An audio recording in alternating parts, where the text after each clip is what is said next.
मित्रों नमस्कार। हम लोग काव्य प्रकाश का जो क्रमशः अध्ययन कर रहे हैं, हम वीडियो बना रहे हैं, उसे आप लोग पढ़ते रहिए, देखते रहिए। उसके लिए आप लोग हमारे चैनल को सब्सक्राइब कीजिए और वीडियो को लाइक कीजिए। ठीक, तो आज हम लोग काव्य प्रकाश में द्वितीय उल्लास का अध्ययन करेंगे। अब इस उल्लास में क्या क्या है उसको पहले एक संक्षिप्त रूप में जान लेते हैं। प्रथम उल्लास में काव्य का लक्षण करते हुए ग्रंथकार ने क्या कहा था? शब्द और अर्थ इन दोनों की क्या समष्टि को, इन दोनों की समष्टि को क्या कहा था? काव्य कहा था। इन दोनों की समष्टि को उन्होंने काव्य कहा है। जैसा कि हमने कहा था कि मम्मट ने शब्द और अर्थ की समष्टि को काव्य कहा है। एक ऐसे भी विद्वान मिलते हैं, पंडित राज जगन्नाथ, जिन्होंने कि सिर्फ शब्द को ही काव्य कहा है। उनके रचना में शब्द और अर्थ दोनों की समष्टि को काव्य नहीं कहते। यद्यपि अधिकतर विद्वानों ने शब्द और अर्थ के ही समष्टि को काव्य माना है। इसका चर्चा हम लोग पिछले वीडियो में कर चुके हैं। तो अब इस शब्द और अर्थ की समष्टि को ही काव्य मानते हैं। तो अब हमें काव्य को समझने के लिए इस शब्द और अर्थ को भी समझना पड़ेगा कि यह शब्द और अर्थ के स्वरूप का ज्ञान आवश्यक है। इसलिए काव्य प्रकाशकार मम्मट ने द्वितीय उल्लास में शब्द और अर्थ के स्वरूप का परिचय कराते हैं। इसलिए उन्होंने अपने इस द्वितीय उल्लास का नाम भी क्या रखा हुआ है? शब्दार्थ स्वरूप निर्णय। शब्दार्थ स्वरूप निर्णय, इन्होंने इस द्वितीय उल्लास का अपने नाम रखा हुआ है। मित्रों, यह परीक्षा में बार बार पूछता है। प्रथम उल्लास का नाम, द्वितीय उल्लास का नाम, तृतीय उल्लास का नाम। तो इस प्रकार से आप लोग 10 उल्लास के नाम को याद कर लीजिएगा। ये द्वितीय उल्लास का नाम इन्होंने रखा है, चूंकि इसमें शब्द और अर्थ के स्वरूप को निर्णय कर रहे हैं। हम लोग प्रथम उल्लास का क्या नाम था? इसके प्रथम उल्लास का जो नाम था उसको भी जान लेते हैं। तो उन्होंने प्रथम उल्लास का जो नाम रखा है वह है काव्य प्रयोजन। काव्य प्रयोजन और क्या पढ़े थे हम लोग? कारण। काव्य प्रयोजन कारण स्वरूप निर्णय। स्वरूप निर्णय यह हम लोगों ने पढ़ा था। तो यह प्रथम उल्लास का नाम है या द्वितीय उल्लास का नाम है। अब हम लोग आगे बढ़ते हैं इसमें। अब आगे कहते हैं, इन्होंने काव्य प्रकाशकार मम्मट ने शब्द 3 प्रकार के माने हैं और अर्थ को भी 3 प्रकार के माने हैं। 3 प्रकार के शब्द कौन कौन है?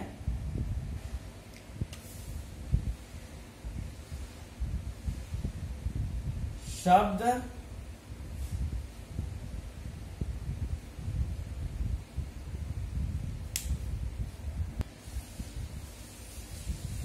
के 3 प्रकार कौन कौन से है वो जान लेते हैं पहले।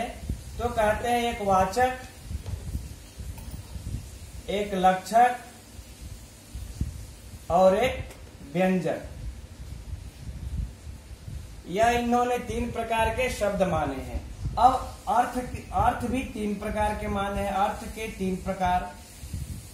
ठीक, इसको भी देख लेते हैं। कहते हैं वाच्य, लक्ष्य, व्यंग्य। यह इन्होंने 3 अर्थ के 3 प्रकार माने हैं। अब कहते हैं कि देखिए, इन 3 प्रकार के शब्दों से यह जो 3 प्रकार के अर्थ की प्रतीति कराने के लिए इन्होंने शब्द में जो शक्तियां होती हैं वह शब्द शक्तियों को भी 3 प्रकार का माना है। शब्द शक्तियां यह कितने प्रकार की होती हैं? 3 प्रकार की। चूंकि यह अच्छा कौन कौन से पहले ये देख लेते हैं। अभिधा, लक्षणा, व्यंजना। ठीक, देखिए शब्द 3 प्रकार के माने हैं और यह अर्थ भी 3 प्रकार के माने, लेकिन इस शब्द से यह 3 प्रकार के जो अर्थ हैं इनकी प्रतीति कैसे होगी, किस शक्ति के द्वारा होगी। शब्द में ऐसी कौन सी शक्ति रहती है जिससे कि हमें ये 3 प्रकार के अर्थ निकलते हैं। उसी शब्द शक्तियां को भी उन्होंने 3 प्रकार में बांटा है, 3 प्रकार का बताया है। कौन? अभिधा, लक्षण और व्यंजना। तो इन्हीं तीनों का इस उल्लास में ग्रंथकार ने यही 3 प्रकार के शब्द, 3 प्रकार के अर्थ और 3 प्रकार के शब्द शक्तियों का वर्णन किए हैं।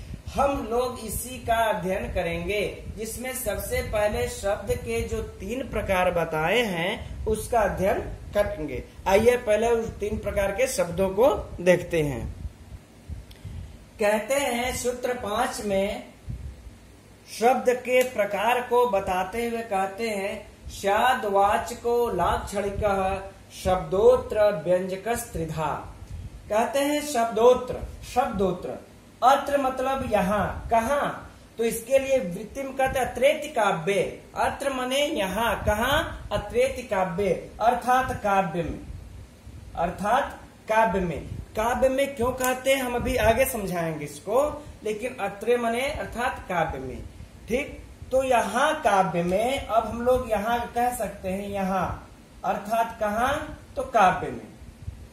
तो यहाँ काव्य में वाचक, लाक्षणिक यानी कि लक्षक और व्यंजक त्रिधा, यह 3 प्रकार की शब्दों यानी शब्द होते हैं। ठीक, अत्र यानी यहाँ कहाँ, अत्रेति काव्य, यहाँ काव्य में वाचक, लक्षक, व्यंजक त्रिधा, यह 3 प्रकार के शब्द मतलब शब्द होते हैं। इस प्रकार से इन्होंने यह सूत्र याद ही कर लेने में फायदा है। स्याद्वाचको लाक्षणिक शब्दोत्र व्यंजक त्रिधा, इस प्रकार से इस सूत्र को याद कर लेने में फायदा है, क्योंकि बार बार पूछता है कि किस ग्रंथ में है, काव्य प्रकाश में है, साहित्य दर्पणकार का है या फिर ध्वन्यालोक, किसी को भी वह पूछ देता है, इसलिए इसे याद कर लेने में ही फायदा है। अब हम लोग देखिए, कहने का भाव है कि यहाँ काव्य में इन्होंने शब्द को क्यों कहा, तो कह रहे अन्य शास्त्रों में वाचक लक्षक 2 प्रकार के शब्द तो प्रायः माने जाते हैं। अन्य शास्त्र का मतलब यानी कि जो काव्य शास्त्र है, इस काव्य शास्त्र को छोड़ करके अन्य शास्त्रों में, ठीक, अन्य शास्त्रों में यह जो वाचक और लक्षक है, अन्य शास्त्रों में यह वाचक और लक्षक, यह 2 प्रकार के शब्द तो प्रायः माने जाते हैं, 2 प्रकार के शब्द प्रायः माने जाते हैं, परंतु यह तीसरे प्रकार का जो व्यंजक शब्द का निरूपण साहित्य शास्त्र को छोड़ करके, यानी कि काव्य शास्त्र को छोड़ करके, साहित्य शास्त्र को छोड़ करके अन्य शास्त्रों में नहीं किया जाता। ठीक, इसलिए इनको यहाँ पर कह रहे हैं कि यहाँ काव्य में, अर्थात यहाँ काव्य में, अर्थात इस साहित्य शास्त्र में, काव्य शास्त्र में वाचक, लक्षक और व्यंजक 3 प्रकार की शब्द शक्तियां मानी जाती हैं, जबकि अन्य शास्त्रों में सिर्फ वाचक और लक्षक यह 2 ही प्रकार की शब्द शक्तियां मानी जाती हैं। इसलिए इस कारिका में इस अत्र शब्द का विशेष रूप से प्रयोग किया है, जिसका अभिप्राय यह है कि अन्य शास्त्रों में व्यंजक शब्द नहीं माना गया, सीधा सीधा जिसका यह हम अभिप्राय निकाल लेंगे कि व्यंजक शब्द अन्य शास्त्रों में नहीं माना गया है। परंतु काव्य में तो व्यंजक शब्द के बिना इस व्यंजक शब्द के बिना काव्य में तो कोई चमत्कार ही न रह जाएगा, कोई नहीं रह जाएगा। इसलिए काव्य में यह 3 प्रकार के शब्द माने जाते हैं, ऐसा मम्मट का सोच है। अब देखिए, इसमें इनको रखने के क्रम को भी हम एक बार समझ लेते हैं कि इस क्रम में क्यों रखे हैं। देखिए, सबसे पहले यह वाचक को रखते हैं, सबसे पहले वाचक को। तो वाचक देखिए मुख्यतः यह मुख्य अर्थ पर आश्रित रहता है। किस पर आश्रित रहता है? मुख्य अर्थ पर। इसलिए वाचक का अर्थ ही हो गया कि मुख्यार्थ का बोधक होता है। वाचक मुख्यार्थ का बोधक होता है, इसलिए सबसे पहले इसको ग्रंथ में रखते हैं। अब लाक्षणिक शब्द जो है, यह लाक्षणिक शब्द यह वाचक पर आश्रित रहता है। किस पर आश्रित रहता है? वाचक पर आश्रित रहता है, वाचक पर आश्रित। इसलिए क्या करते हैं, लाक्षणिक शब्द को बाद में रखते हैं। अब व्यंजक जो है इन दोनों की डिमांड करता है।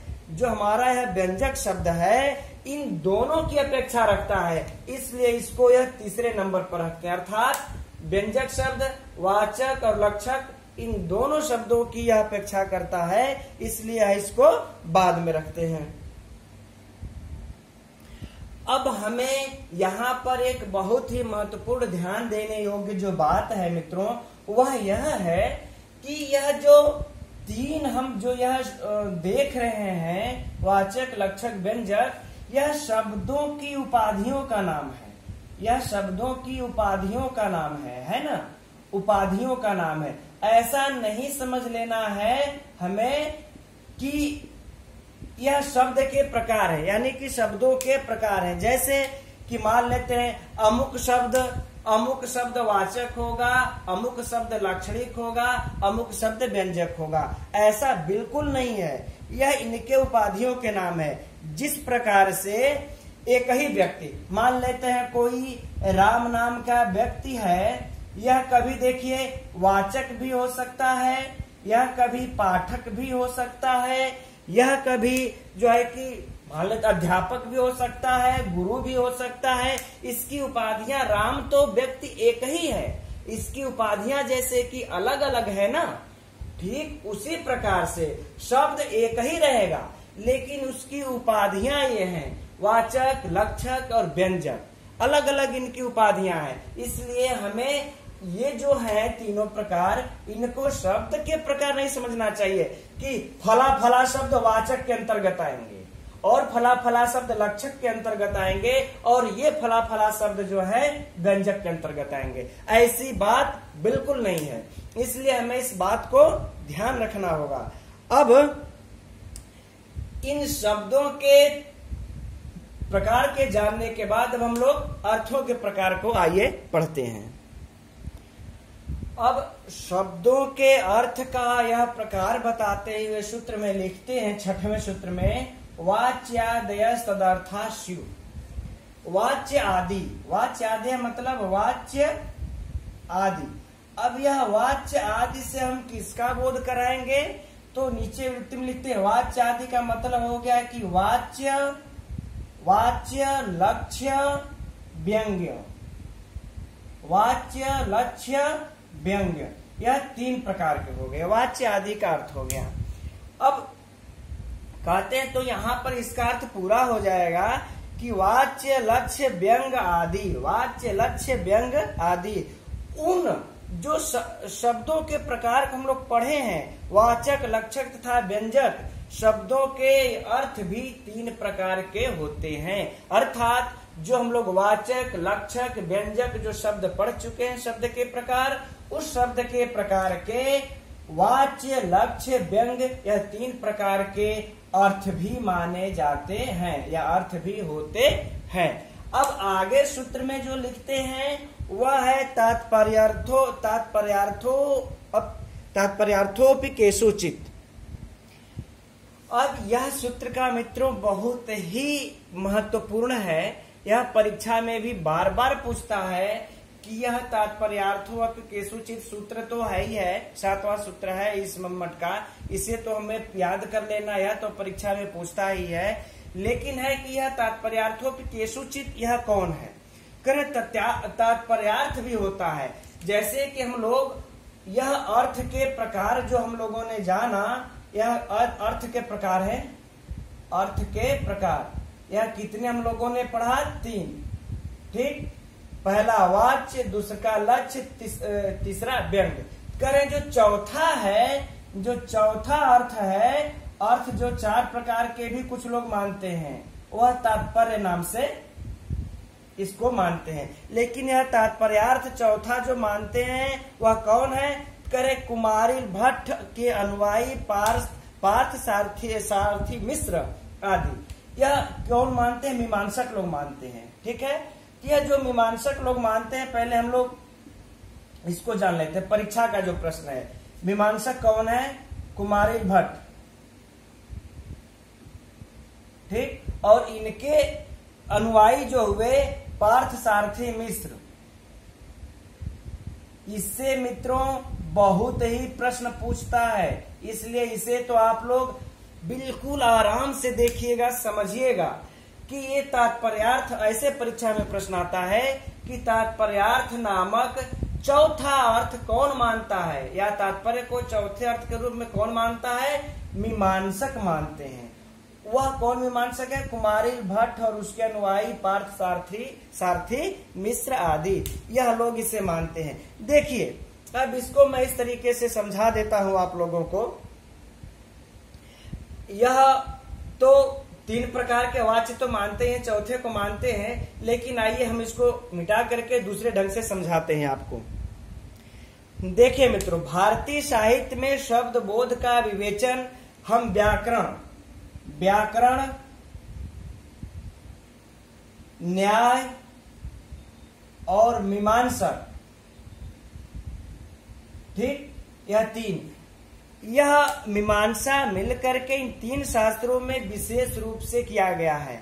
क्या? मीमांसक नहीं, मीमांसा हम कह देते हैं, मीमांसक तो हो जाएगा जो पढ़ने वाले। मीमांसा यानी कि व्याकरण, न्याय और मीमांसा, इन तीनों में शास्त्रों में से विशेष रूप से निरूपण किया गया है। इसमें से प्रश्न मित्रों बहुत आते हैं, देखिएगा इसमें क्या क्या। चूंकि व्याकरण शास्त्र में जो व्याकरण है, देखिएगा इससे प्रश्न आया भी हुआ है एग्जाम में, आप लोग खुद समझ सकते हैं। जो व्याकरण शास्त्र में, बस आराम से इसको समझते जाइए आप लोग। व्याकरण शास्त्र में पद पदार्थों का विवेचन है। किसका है? पद पदार्थ का विवेचन है, ठीक ना। पद पदार्थ का विवेचन है, इसलिए व्याकरण शास्त्र को हम क्या कहते हैं? पद शास्त्र।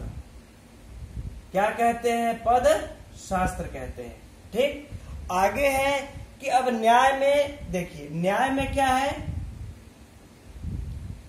न्याय में प्रमुख रूप से, न्याय शास्त्र में हम देखेंगे तो प्रमुख रूप से प्रमाणों का विवेचन है।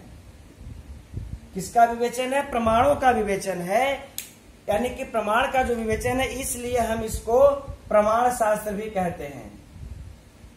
यह परीक्षा का प्रश्न है मित्रों, यह मत घबराइएगा कि यह समय आपका लॉस जा रहा है, नहीं। पद शास्त्र किसे कहते हैं? व्याकरण शास्त्र को कहते हैं। व्याकरण शास्त्र में किसका विवेचन है? पद पदार्थों का। प्रमाण शास्त्र किसे कहते हैं? न्याय शास्त्र को कहते हैं। अब चौथा जो है मीमांसा। मीमांसा में, इस मीमांसा में क्या है कि वाक्यों का प्रमुख रूप से विवेचन मिलता है, वाक्यार्थ शैली का, है ना। इसमें वाक्यार्थ शैली का हमें प्रमुख रूप से विवेचन मिलता है, इसलिए हम इस मीमांसा को वाक्य शास्त्र भी कहते हैं। अब देखिए, इसी को उत्तर रामचरितम जब अध्ययन करेंगे, पद प्रमाण वाक्य, इन तीनों का भी वर्णन आया है। उसमें यह टीजीटी का बहुत ही भयंकर प्रश्न है, पूछ देता है कि इसका क्रम क्या है। तो पद वाक्य देख लीजिए, पद वाक्य प्रमाणज्ञ, ठीक। यह किसको कहते हैं? जो यह पद वाक्य प्रमाणज्ञ, यह जो गौरवपूर्ण उपाधि से जो शास्त्रों के पंडित होते हैं, ध्यान से समझिएगा, जो शास्त्रों के पंडित होते हैं उनको पद वाक्य प्रमाणज्ञ पद से विभूषित किया जाता है। यह सीरियल भी पूछता है, परीक्षा में पूछा हुआ है टीजीटी पीजीटी में भी, कि इसका क्रम क्या रहेगा, पद वाक्य प्रमाण या प्रमाण पद वाक्य या वाक्य पद प्रमाण, इस प्रकार से करके पूछा है। इसलिए इसे आप लोग याद रखिएगा और इसे भी याद रखिएगा। इसीलिए इस ग्रंथकार ने, यानी आचार्य मम्मट ने, इस जो तात्पर्य नाम की जो चौथा जो अर्थ है, इसको इस तात्पर्यार्थों के सूचित कह करके मीमांसकों के सिद्धांत को प्रदर्शित करने के लिए यहाँ पर इस पंक्ति को विशेष रूप से लिखते हैं। ठीक, अब मीमांसकों में भी देखिए कई मत पाए जाते हैं, इससे भी प्रश्न बनते हैं, इसलिए आप लोग इसे बराबर पढ़ते रहिए, देखते रहिए। मीमांसक जो होते हैं उसमें भी कई मत पाए जाते हैं, ठीक है ना। तो इसमें मीमांसकों में हम सबसे पहले ले लेते हैं, हम प्रभाकर गुरु का नाम लेते हैं, चूंकि यह कुमारिल भट्ट के भी गुरु थे। प्रभाकर नाम था इनका, गुरु इनको उपाधि दे दी गई थी, कुमारिल भट्ट ने दी थी। यह मीमांसक एक प्रभाकर गुरु हैं और इनके जो अनुयायी थे वह थे शालिकनाथ मिश्र। इनके अनुयायी कौन थे ऐसे समझ लेते हैं, शालिकनाथ मिश्र इनके अनुयायी थे। ठीक, अब इन्होंने इन दोनों लोगों को जो इन्होंने माना, इनको अन्विता विधानवाद को मानने वाले थे। किसको? अन्विता विधानवाद। यह परीक्षा प्रवक्ता वगैरह में तो बहुत तेज पूछता है। ये प्रभाकर गुरु के अनुयायी कौन थे? शालिकनाथ या फिर पारसनाथ आदि मिश्र, इस तरह से करके देता ऑप्शन में, तो इसे याद रखिएगा। और वह किस अनुयायी को मानने वाले लोग थे? अन्विता विधानवाद को मानने वाले थे यह लोग। अब अन्विता विधानवाद किसको कहते हैं, इस पर भी हम लोग जबरदस्त चर्चा करेंगे। अभी फिर हम लोग दूसरे मीमांसक को हम लोग मान करके देख लेते हैं। जो दूसरे मीमांसक हैं वह है कुमारिल भट्ट। इनके गुरु थे यह कुमारिल भट्ट। दूसरे मीमांसक कौन है? कुमारिल भट्ट। कहा जाता है कि यह गुरु थे या शिष्य थे, लेकिन इनके में कभी पटती ही नहीं थी इन दोनों लोगों में। अब इनके जो अनुयायी थे वह सारथी मिश्र आदि थे। कौन थे? सारथी मिश्र। आप लोग कंफ्यूज बिल्कुल मत होइएगा शालिकनाथ मिश्र और सारथी मिश्र में। अब इनके जो थे यह किसको वाद को मानने वाले थे? अभिहितान्वयवाद। अभिहितान्वयवाद, यह अभिहितान्वयवाद को मानने वाले थे यह लोग। तो यह परीक्षा का प्रश्न है, इसे आप लोग याद रखिएगा। अब हम लोग अभिहितान्वयवाद और अन्विता विधानवाद को भी क्रमशः अध्ययन करते हैं। यह क्या कहते हैं, थोड़ी बहुत जानकारी ले लेते हैं। लेकिन इस अभिहितान्वयवाद और अन्विता विधानवाद को जानने से पहले इन लोगों के बारे में थोड़ी सी एक चर्चा कर लेते हैं कि इनको गुरु की उपाधि किसने दी थी? कुमारिल भट्ट ने दी थी। तो यह जो गुरु थे, इस गुरु शिष्य का जो इनका संबंध था, तो पहले देखिए ये इनके बारे में कहानी आती है। ये इतने जो है कि यह प्रतिभावान थे, या कुमारिल भट्ट के शिष्य हैं, जबकि कुमारिल भट्ट के शिष्य हैं प्रभाकर और इनके गुरु थे कुमारिल भट्ट। लेकिन कुमारिल भट्ट ने ही अपने शिष्य को गुरु के नाम से संबोधित किया। लेकिन इन दोनों लोगों में कई मतों पर, कई विषयों पर मतभेद रहता था। यह कुछ और कहते थे, इसलिए यह कुछ और कहते थे। इसीलिए इन्होंने अभिहितान्वयवाद कहा, ते अन्विता विधानवाद कहा। इसको भी हम लोग समझेंगे, लेकिन इससे पहले जो है कि यह समझ लेते हैं कि एक बार इनसे जुड़ी एक कहानी है कि वहां की कुमारिल भट्ट जो है, यह कुमारिल भट्ट जो गुरु थे इनके, कुछ शिष्यों के साथ बैठ करके पाठ वाचन कर रहे थे। पहले तो यह परंपरा थी, छोटे बड़े सारे शिष्य साथ में बैठ जाते थे और गुरु पाठ का वाचन करते थे और विद्यार्थी उसको क्रमशः दोहराते थे, जिससे उनको याद हो जाता था। एक दिन यह पाठ वाचन करते करते कुमारिल भट्ट रुक गए। अब इन्हें समझ में नहीं आ रहा था यहाँ पर क्या होगा। वह जो उक्ति है अत्रापि नोक्तम, देखिएगा, अत्रापि नोक्तम, अत्रापि नोक्तम तत्रापि नोक्तम, तत्रापि नोक्तम। फिर कहते इति पौनरुक्त्यम, इति पौनरुक्त्यम। ठीक, अर्थात अत्रापि नोक्तम, जो बात यहां भी नहीं कही गई तत्रापि नोक्तम, वहां भी नहीं कही गई, यही पौनरुक्त्यम, यही पुनरुक्ति है। ऐसा इन्होंने पाठ कर रहे थे। अब पाठ करते करते बच्चों को पढ़ाते पढ़ाते अब कुमारिल भट्ट के यह बात समझ में नहीं आई। और सही बात है कि जो बात यहाँ भी नहीं कही गई तत्रापि नोक्तम, वहां भी नहीं कही गई, यही पुनरुक्ति है। तो पुनरुक्ति तो हो नहीं सकती। पुनरुक्ति तो तब होती है जब कोई बात यहाँ भी कही जाए और वहां भी कही जाए। अब यह मामला इनके विषय में फंस गया और गाड़ी यहीं पर जाकर के रुक गई कुमारिल भट्ट की।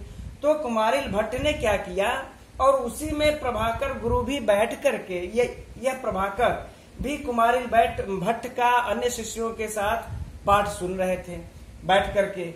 तो यह बात गाड़ी रुक गई। फिर यह कहे कि बच्चों मैं आप लोगों को इसके बारे में कल बताऊंगा, कह करके चले गए। और जहां पर गाड़ी रुकी थी पुस्तक को रख दिया वो एक जगह जा करके। फिर प्रभाकर गुरु जाते हैं और उस पुस्तक को उठाते हैं जहां पे इनकी गाड़ी रुकी थी उक्ति पर, उसको खोल के देखते हैं। कुछ देर तक इसका अध्ययन करने के बाद वह इसका इस तरीके से ये कलम के द्वारा लिखते हैं, अत्र तुनोक्तम, अत्र तुनोक्तम तत्रापि नोक्तम। यह इतने प्रतिभाशाली थे। अब इसी उक्ति से आप लोग समझ लीजिएगा, तत्रापि नोक्तम इति पौनरुक्त्यम। हम लोग तो इनके सामने कुछ भी नहीं है। इति पौनरुक्त्यम,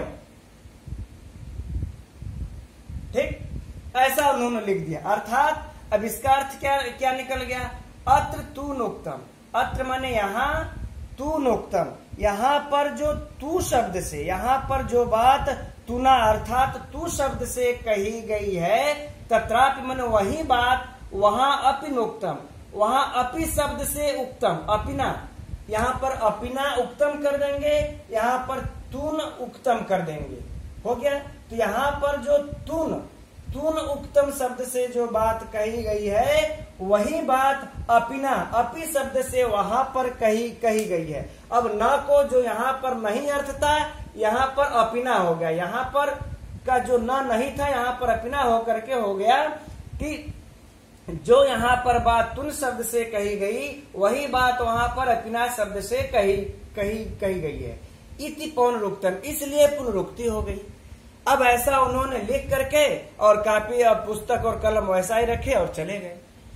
चले जाने के बाद अब फिर कुमारिल भट्ट आते हैं, पुस्तक को उठाते हैं कि इस गुत्थी को सुलझा लिया जाए।